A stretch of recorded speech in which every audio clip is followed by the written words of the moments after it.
Mister ladies viewers அனைவருக்கும் வணக்கம். நான் டாக்டர் நித்யா, சித்தா பிசிஷியன். உடல் எடை அதிகமாக இருக்கு. உடல் எடையை குறைப்பதற்கு என்னென்ன வழிமுறைகள் இயற்கையாக இருக்கு? இது ரொம்ப சிம்பிளான வழிமுறை தான். ஆனா நம்மளோட உடல் பருமன் எதனால அதிகமாச்சுன்றத நம்ம தெரிஞ்சுக்கணும். உடல் பருமன் அதிகமாகுதுன்னா நம்ம கவனத்துல வைக்க வேண்டிய சில வழிமுறைகள் இருக்கு. அப்படி என்ன வழிமுறைகள் இருக்கு அப்படின்னு பார்த்தோம்னா, எதனால நமக்கு வெயிட் கெயின் ஆச்சுன்றது தெரியணும். பொதுவாக நிறைய பேருக்கு உடல்ல டாக்ஸின்ஸ் அதிகமா இருக்குன்னு வச்சுக்கோங்களேன். டாக்ஸின்ஸ்னா பிளட்ல இருக்கக்கூடிய டாக்ஸின்ஸை நம்ம சொல்றோம். ஸோ அப்போ டாக்ஸின்ஸ் அதிகமாக கழிவுகள் அதிகமாக தேங்கி இருந்துச்சுன்னா உடல் எடை அதிகரிச்சுட்டே போகும். நம்ம உடல்ல இருக்கக்கூடிய உறுப்புகள் உறுப்புகள் வந்து நமக்கு கிளென்ஸ் ஆகாம அதுலேயுமே வந்து நிறைய கழிவுகள் தேங்கிறதுனால நமக்கு உடல் எடை அதிகரிக்கும். அப்போ நம்ம சாப்பிடக்கூடிய உணவாக இருக்கட்டும், எடுத்துக்கொள்ளக்கூடிய உடல் எடை குறைவதற்காக எடுத்துக்கொள்ளக்கூடிய உணவுகள் எல்லாமே என்னன்னா டாக்ஸின்ஸை ரிமூவ் பண்ணி நம்ம பாடியை வந்து வெயிட் லாஸ் பண்ண வைக்கணும். நேச்சுரலான முறையில், அதாவது இயற்கையான வழிமுறையிலோட நமக்கு உடல்ல இருக்கக்கூடிய அந்த உடல் கெட்ட கொழுப்பு வந்து கரைஞ்சி வெளியேறணும். அப்படி நம்ம உணவை பயன்படுத்தியே நமக்கு இந்த உடல் எடையை குறைக்கணும்னா எந்த மாதிரியான வழிமுறைகளை நம்ம ஃபாலோ பண்ணணுன்றது முதல்ல நம்ம கவனத்துல வச்சுக்கணும்.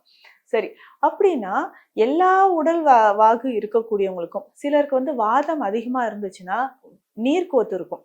வாத நீர் அப்படின்னு சொல்லுவோம். வாத நீர்க்கோத்து இருந்தாவே உடல் பருமன் அதிகமாக ஆரம்பிச்சிடும். இதுவே பித்தம் இருக்கக்கூடிய நபர்களுக்கு உடல் உஷ்ணம் அதிகமாகி இதுல என்னன்னா கொலஸ்ட்ரால் லெவலும் சேர்ந்து இருந்துச்சுன்னா உடல் பருமன் அதிகமாகிறதோ, இல்ல அதை தொடர்ந்து உஷ்ணம் அதிகமாகி நமக்கு அடிக்கடி உஷ்ண நோயால் நமக்கு உடல் பருமன் அதிகமாகிறதோ இருக்கலாம். கப நோய்க்கு சொல்லவே வேண்டாம்.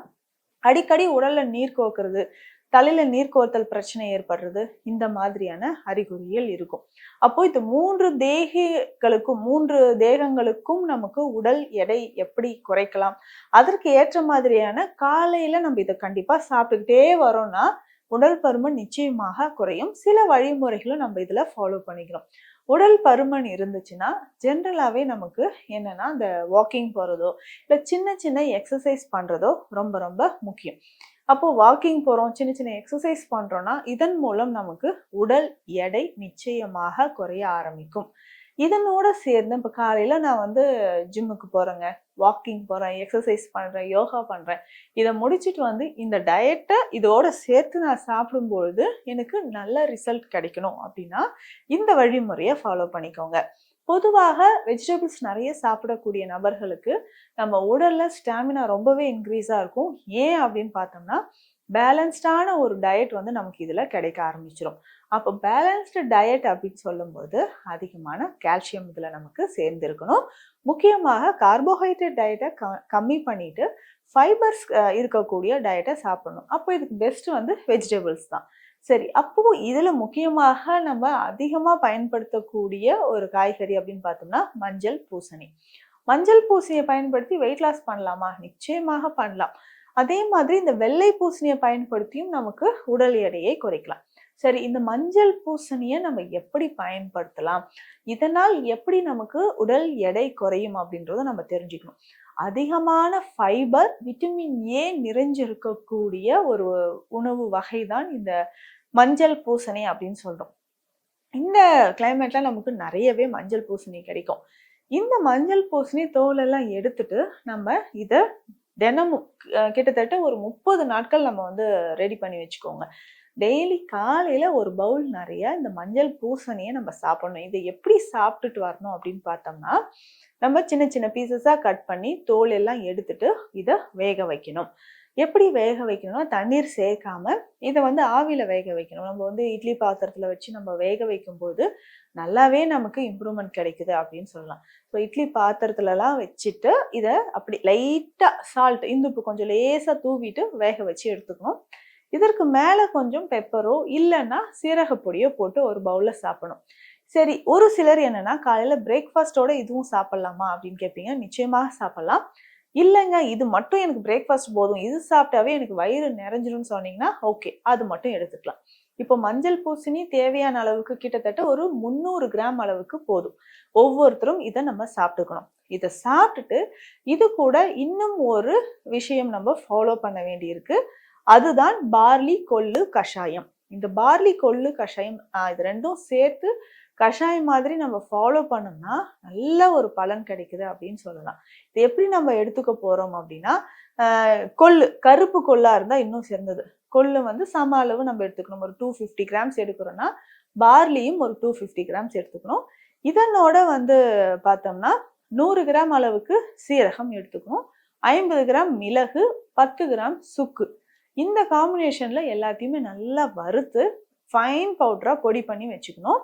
இதை நம்ம 2 கிளாஸ் தண்ணியில 1 ஸ்பூன் ஃபுல்லா போட்டு நல்லா பாயில் பண்ணிக்கணும்.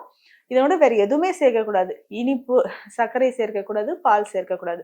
வேணும் அப்படின்னா ஒரு 2 சிட்டிகை அளவு உப்பு சேர்த்துக்கோங்க.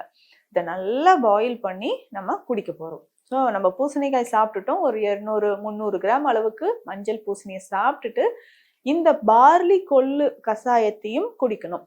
இதுவே போதும்.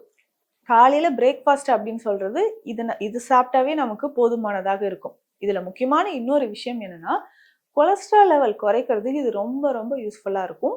அடிவயிற்று பகுதியில் இருக்கக்கூடிய தேவையற்ற தசைகளை கரைப்பதற்கு, அதாவது ஊளைச்சதை இருக்கிற மாதிரி இருக்கு, உடல் அப்படியே பருத்த மாதிரி இருக்கு அப்படின்னு சொல்லுவாங்க. அதுதான் வாத உடம்புல வந்து வாத நீர் சேர்ந்துச்சுன்னா நிறைய பேருக்கு இந்த மாதிரி உடல் ஊதல் பிரச்சனை இருக்கும்.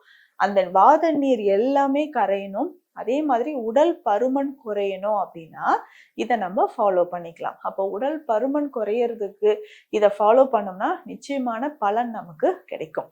இதனோட சித்த மருத்துவத்தில் இருக்கக்கூடிய நிறைய மருந்துகள் இருக்கு. இரவு நேரத்துல நம்ம ஃபாலோ பண்ணக்கூடிய விஷயம் சொல்றேன்.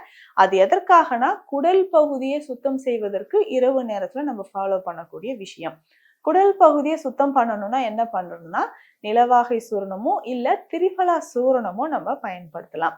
இந்த நிலாவரி சூரணம் அப்படின்னு சொல்ற மருந்து ஒரு 1/2 ஸ்பூன் எடுத்து வெந்நீர்ல கலந்து இரவு நேரத்துல நம்ம குடிச்சிடணும். ஸோ இது என்னன்னா பெஸ்ட், நமக்கு உடல்ல இருக்கக்கூடிய அந்த கொலஸ்ட்ராலை கரைக்கிறதுக்கு இது ரொம்ப ரொம்ப யூஸ்ஃபுல்லா இருக்கும். ஸோ இதை வந்து நம்ம இரவு நேரத்துல ஃபாலோ பண்ணிக்கணும். அப்போ நான் சொன்ன இந்த வழிமுறையை ஃபாலோ பண்ணும்போது நமக்கு என்ன பலன் கிடைக்குதுன்னா குடல் சுத்தம் உருவாகுது. குடல் சுத்தம் உருவாகும் போது நமக்கு என்ன நடக்குது, உடல்ல வந்து இருக்கக்கூடிய கழிவுகள் வெளியேறுது. மலச்சிக்கல் இல்லாம அன்றாடம் நம்ம வந்து மோஷன் ஃப்ரீயா போறோம்னா நெக்ஸ்ட் காலையில நம்ம சாப்பிடக்கூடிய இந்த பூசணின்னு நான் சொன்னேன். இந்த பூசணியுமே வந்து என்னன்னா தொடர்ந்து நான் சொன்ன மாதிரி டெய்லி காலையில ஒரு பவுல்ல வந்து சாப்பிட்டுட்டு அதனோட இந்த பார்லி கொள்ளு கஞ்சியும் நம்ம சாப்பிட்டுட்டு வந்தோம்னா நிச்சயமாக உடல் எடையானது குறைய ஆரம்பிக்கும். இதனோட உங்களுக்கு வந்து தைராய்டு ப்ராப்ளம் இருக்கு, இல்ல சுகர் இருக்கு, கொலஸ்ட்ரால் இருக்கு, இதை கண்ட்ரோல் பண்றதுக்கும் நம்ம அதற்கேற்ற மாதிரியான மருந்துகளை நம்ம எடுக்கும் பொழுது உடல்ல இருக்கக்கூடிய தேவையற்ற கொலஸ்ட்ரால், முக்கியமாக ட்ரைகிளிசரைட்ஸ், எல்டிஎல் இது குறையவே மாட்டேங்குதுங்கன்னு நிறைய பேர் சொல்வீங்க. இந்த டயட்னால நல்ல ஒரு பலன் கிடைக்கும். இதுக்கப்புறம் நம்ம காலையில எடுத்த உணவுக்கு அப்புறம் மதிய நேரத்துல என்னங்க சாப்பிடலாம்? நல்லா ஃபுல் மீல்ஸ் டைட்டா நல்லா நான்வெஜ் சாப்பிடலாமா? கிடையாது. அப்படி இல்லாம வெறும் வெஜிடபிள்ஸ் அண்ட் மதிய நேரத்துல நம்மளுடைய பாரம்பரிய அரிசி வகைகளோ இல்ல மில்லட் சார்ந்த இருக்கக்கூடிய அரிசி வகைகளோடு வெஜிடபிள்ஸ்லாம் நல்லா சேர்த்து சாப்பிடணும். மாலை நேரத்துல கொஞ்சமா சுண்டல் வகையோடு நம்ம ஏதாவது ஒரு சூப் வகையை குடிச்சணும். இரவு நேரத்துல ரொம்ப லைட்டான ஃபுட்ஸ் வந்து ஒரு 8 மணிக்குள்ள டின்னரை முடிக்கணும். ஸோ இந்த மாதிரியான ஒரு டயட், அதிகமான ஆயில் இல்லாம கொழுப்புச்சத்து இல்லாம நம்ம டயட்டை வந்து ஃபாலோ பண்ணிக்கணும். இந்த மாதிரி ஃபாலோ பண்ணிக்கிட்டு வரும்போது நிச்சயமாக நம்ம உடல்ல இருக்கக்கூடிய தேவையற்ற கொழுப்பு கரைந்து உடல் எடை நிச்சயமாக குறையும். அதற்கேற்ற மாதிரியான சித்த மருந்துகள் இருக்கு. நிறைய பதிவுகளை நான் சொன்ன மாதிரி எக்ஸலண்டான ஒரு மெடிசன்னா நத்தைச்சூரி சூரணம். இதை வந்து மறக்காம கடைகள்ல இருக்கும், சித்தா மெடிக்கல் ஷாப்ல இருக்கும், வாங்கிக்கோங்க. இது வந்து ஒரு 1/2 ஸ்பூன் போட்டு நல்ல தண்ணியில பாயில் பண்ணி குடிச்சுக்கிட்டே வந்தோம்னா இதுவுமே காலை மாலை 2 நேரமும் காஃபி மாதிரி குடிச்சிக்கலாம். எக்ஸலண்டான ஒரு ரிசல்ட் இருக்கும். அப்புறம் என்ன, நம்ம உடல்ல சைடு எஃபெக்ட் இல்லாம உடல் எடையை குறைப்பதற்கு வழிமுறைகள் என்னன்றதை நான் சொல்லிட்டேன். நிச்சயமா அதை ஃபாலோ பண்ணிக்கோங்க. மீண்டும் அடுத்த பதிவில் சந்திக்கலாம். நன்றி.